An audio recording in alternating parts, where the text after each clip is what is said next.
Everything on the table you see comes in the box itself for everything you'll need. First thing you're gonna do is take the covers off the corners, which is just pull the triggers and pull back on those. That's really all you need to do. Simple as that. Or you can get the little tool and pry it, but I find it easy to just pull them apart like this. Once you get those taken apart, you're gonna come up with the sides. You have 2 screws in each. You go ahead and take those out, and then you'll have a screw right where my thumb is in the middle. It's gonna be covered up by a sticker. You can literally just kind of push the screwdriver through there and get that out. The tool I'm using there is actually my tool. It's not what ExtremeRate provided. I just found it easier being able to use my tools, but you'll see when I do use their tools, because it'll have like an orange or a black end on it, and then you'll know that's their tool. Anyways, there you go.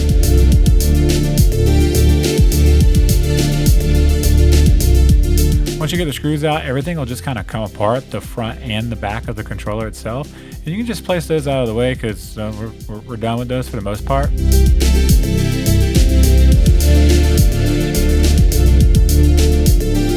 You're gonna take the back of the controller and actually take the battery pack connectors out for where your batteries or your battery pack are gonna go. They just pop off like this, and you can use a little tool they send with you and just kind of pry at it, and they'll come off pretty simple. All right, once you get the piece out of the old case, you're literally just gonna take the new back of the case and pop the old battery connector on there, and you'll be good to go. It just slides in place like this, nothing to it. All right, we're gonna start disassembling some stuff here. These are just cables that attached from the front of the board to the back of the board for your actuation buttons on the front of the board, like your start and pause. Well, what we used to call start and pause. It's not that anymore. Those actually just pop off though. You use your fingernail or whatever you can kind of get underneath it and kind of pop them off. All right, we're gonna go ahead and get ready to do some solder in here. Well, we're just gonna take the motor packs off underneath the triggers and stuff. Make sure you remember this part, because when you go to solder these cables back on, because you'll just simply resolder them back on where they are. And if you need to get it to where it flows better, use some solder from your line. You see I have pick sticking out right there on the right, just to kind of get the soldering flowing, and then I was able to easily take the other cables off by doing that. Just a little pro tip.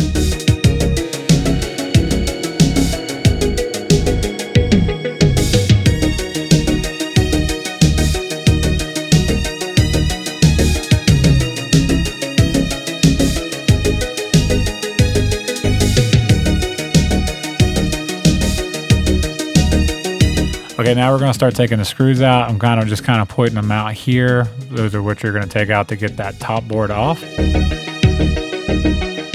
And I realized that I needed the Y screwdriver. That's why you see me using the orange screwdriver here that they actually provided, so that I can get these screws actually out of the board. So, yeah.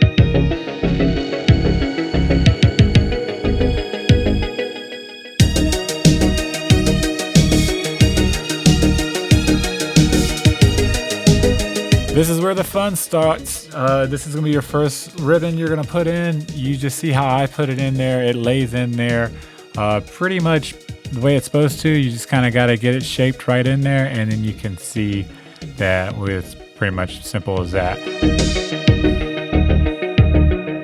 Then you're gonna take your one screw that you took off, actually took them all off because you put your new buttons in if you got buttons, and if not, one screw that's in the middle of the board to hold the ribbon down actually. Now make sure this is kind of, I guess there's actually 2 screws, my bad.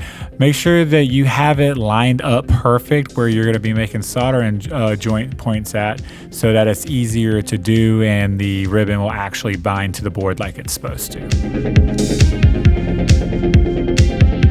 So here I am. I'm going to show you, just kind of zooming in on the board, show you where you need to solder at, which is pretty much all those little holes. It takes a drop. All you need to do is take a drop and put it on it, and it's pretty simple. You don't want to spend too much time on it. You don't want to put too much on there. Just a little drop. It's this is the hardest part, and it wasn't even that bad once I figured it out. There was a lot of struggling pains learning how to do it for the first time, I will admit, but once I figured it out, finally I got it. So I'm gonna fast forward and play some cool music. Enjoy.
Okay, so I think I got everything soldered right, keyword think.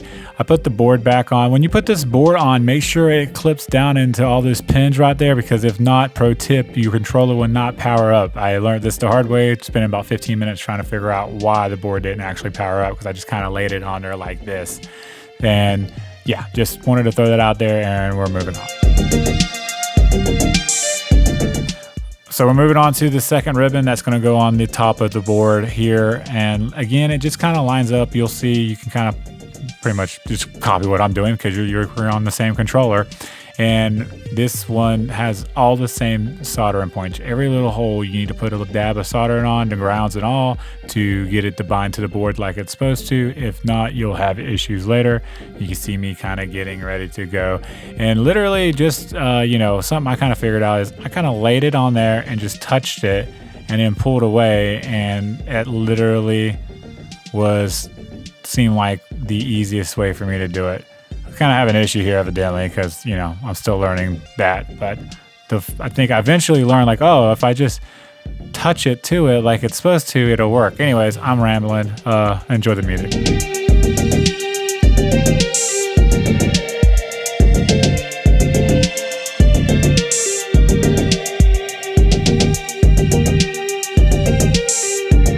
All right, so the bottom ribbon flips up over underneath the little black ribbon that goes in, and you can see there is a little clip and stuff here. I zoom in on it here. That's what I thought.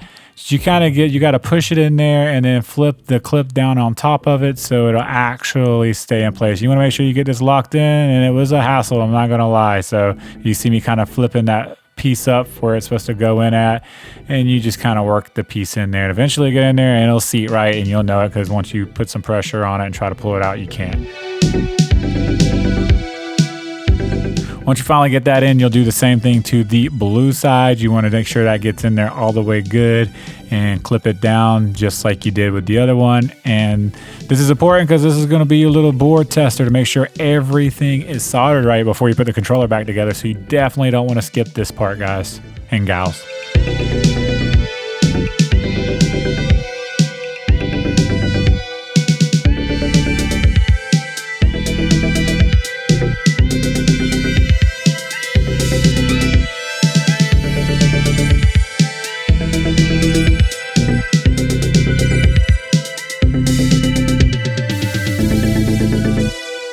Just a side note, this is where I realized the board wasn't connected all the way with the pins underneath, and that's why it wasn't working. And then I finally figured it out.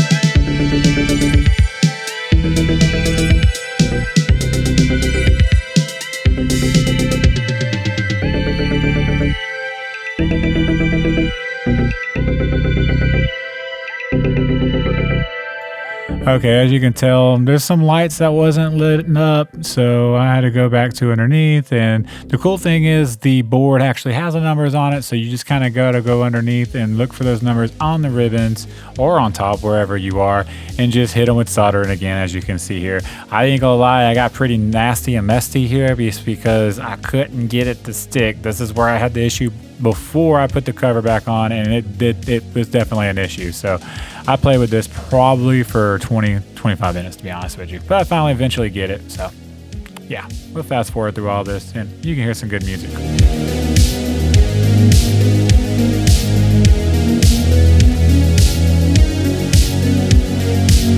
And there you go, all the lights are lit up on the board themselves. And so now it's time to take this little piece out and finish up the project. Next thing we're going to do is resolder the after we put the screws back in the board.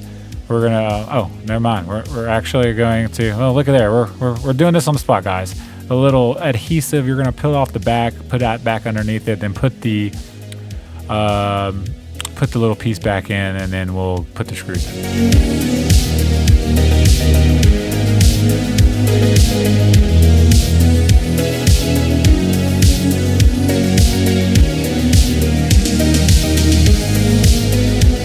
All right, guys, so we're gonna put the cables back on here. You can see what color is on which side. So the gray is gonna be at top and the black will be at the bottom. And again, I'm not even putting a new solder in here. I'm just retouching it to the old solder, and it's just gonna rebind. For the most part, I think there was one area I actually had an issue, but you can see the colors and the way they're supposed to be on there, and I will kind of fast forward and then stop it so you can see the colors where they're supposed to be.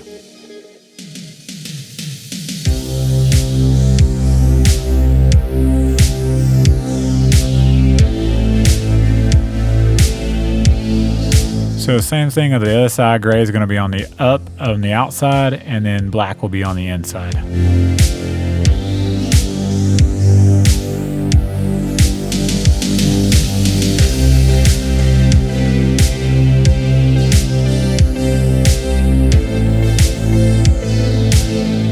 All right, guys, just real quick, it looks like it's going to be red and then black. So gray, black, red, black, gray, black, red, black. Just throwing that out there for you guys.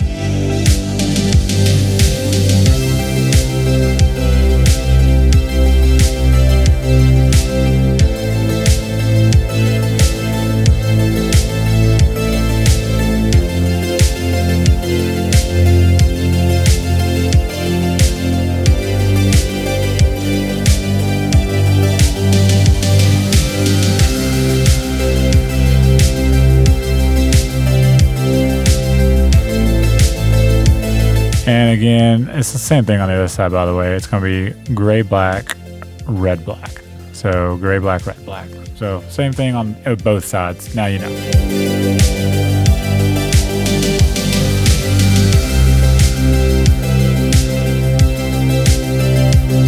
Yeah, make sure you put these little two cables back on. They should pop on. If you get them on just right, you'll feel them kind of pop into place and you'll know they're on. If they don't stay there, they're not on. You need to make sure those are on so your actuation button is on the front of the controller actually work like they're supposed to.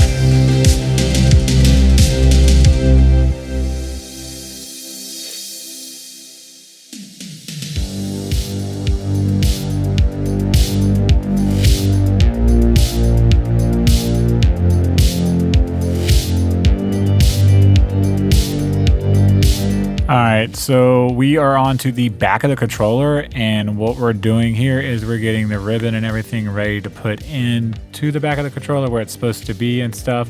So you can see the little switch I just put in the back of the board. If you look, you'll see that you have a switch that switches the controller from pairing mode and stuff for the back buttons.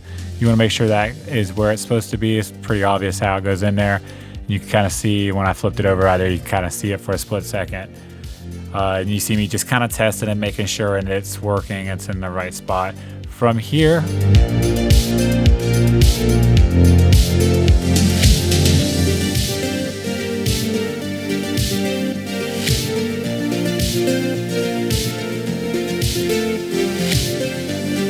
Okay, if you look, you can see there's a real small screw and then there's one that's a little bit bigger. Don't use that one. You're going to use the very small screws for this part, which goes in those little holes that are on the ribbon itself.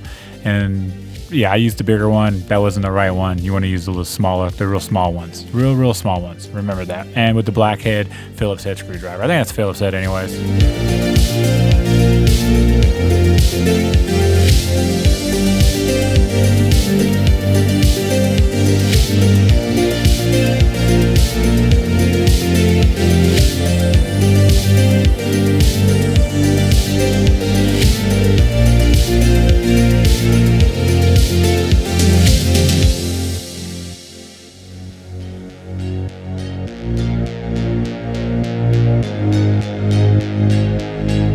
All right, from here, you're gonna take this little plastic piece that goes and sits inside the controller right here like this. And that's just to hold your buttons into place pretty much. Once you figure out how that actually seats in there, there's only one way it does it. You can see how I finally got it. It actually took me a while to figure it out. You're gonna take your buttons and actually put them in place to where they kind of clip over it, and then when you flip it back down over it, the buttons will fall in the hole, and then you'll put the screws in to hold it in place. Just FYI. I'll leave it like this for a few seconds so you can kind of see what I'm talking about.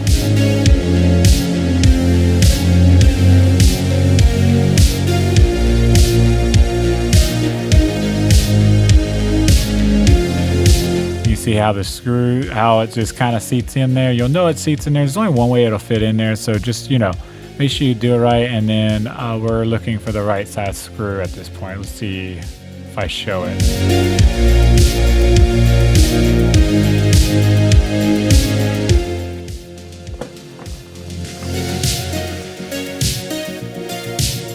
Just pick out the screw that pretty much looks like it fits, because I didn't show it because I'm there I go. Oh, I'm actually going to show it. Yeah, that screw right there, you want to grab that one. It's looks like it's not the smallest one, which I didn't think so. I think it's the first one I used, but I was wrong when I first started ribbon, so it's probably those if I'm not mistaken.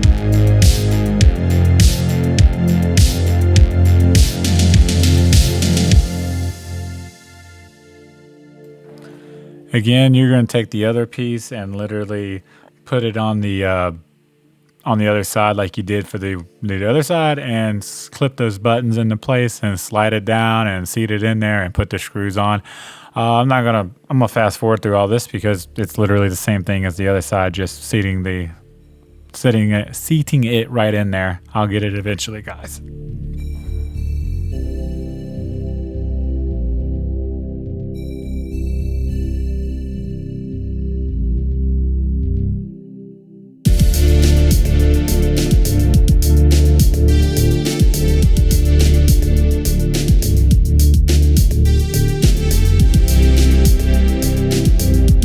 This is completely optional, but I went ahead and got some black electrical tape and just kind of ran the cables that are loose right there and try to tape them down to the inside of the board so they just wouldn't get crushed in between when I put the controller together. It wasn't even electrical tape. It was literally just some regular masking tape for like an envelope or something. I don't think I could find anything else, so that's what we're using there, just to kind of push them out the way. I think I got tired and didn't care anymore and was like, screw it, we're moving on. All right, so from here, you're simply going to connect where you connect that blue one for the testing. Now you're going to connect it, this one to connect to the controller itself, so you can actually, your buttons will actually work on there. So once you get that on, it's simple actually. You're just going to put the back on. Make sure you're careful with the rumble packs that are there, with the cables and stuff that are in there and stuff. You don't want to cut those off or anything, sliding those in there.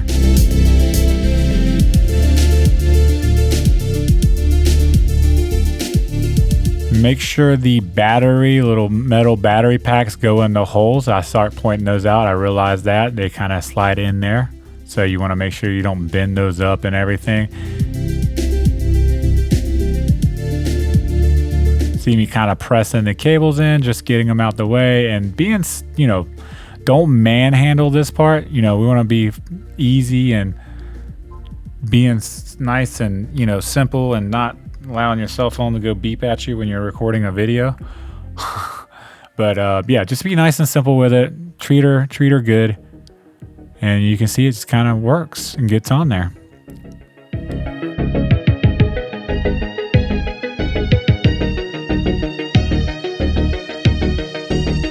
So yeah, I'm cleaning the potentiometers out real quick with some BW100. There was no reason not to since I had the controller apart. I do spray the D-pad too, I believe. Just this stuff is really good. You can spray the controller. So, I mean, if you're taking an older controller out like this apart anyways, you might as well clean it up and make sure everything's working good and fine and fantastic. I actually had a little bit of stick drift with this controller before going into this. I still had some stick drift, but the BW100 did clear it up. So if you want this spray, it's safe to spray on controllers and any kind of electronics really, because there's no current going through it and it dries super quick. I'm going to link that below as well.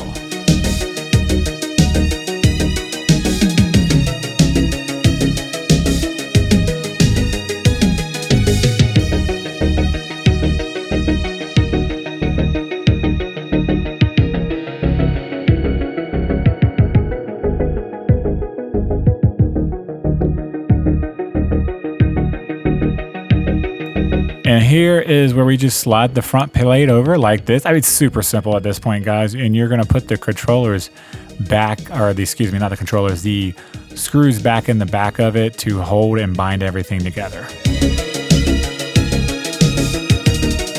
And just a friendly reminder, there is 5 screws. They're going to have the one in the middle right there and then the 2 on each side. Now, when you do this, pro tip, don't tighten it all the way down. Just kind of tighten it to where you start filling it to get tight and then stop. Because we want to go around the controller and tighten everything at the same time. We don't want to do one side more than the other, because what will happen is you'll have one side of the controller pull down more than the other and it won't seat right. So just a little bit of a pro tip there for you guys.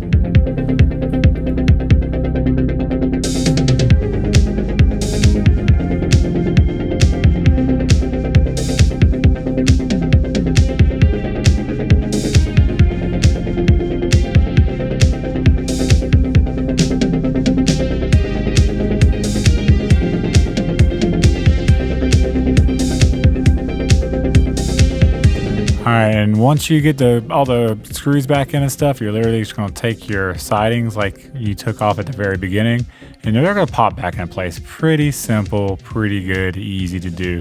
And once we're done with that, we're going to take our buttons. These really don't matter what you put on. You just number them how you want to number them. You know, I think they're M's, am I not correct? I'm not sure, whatever, you know what I mean. You're going to put those on. They only go on one way. You can rotate them and you'll see how they go on, and then you'll be good to go from there, and we'll show you the end result.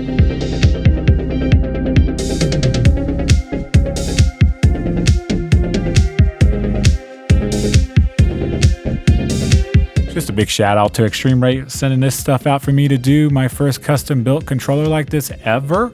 It was a lot of work, but very satisfying at the end of the day. The results are just astonishing, taking an old beat up controller and making it look like this with 4 buttons on the back of it. Hope you guys enjoyed it. Hope it helps. Leave a comment, like, all that good stuff. I'll see you guys in the next one. Peace and love.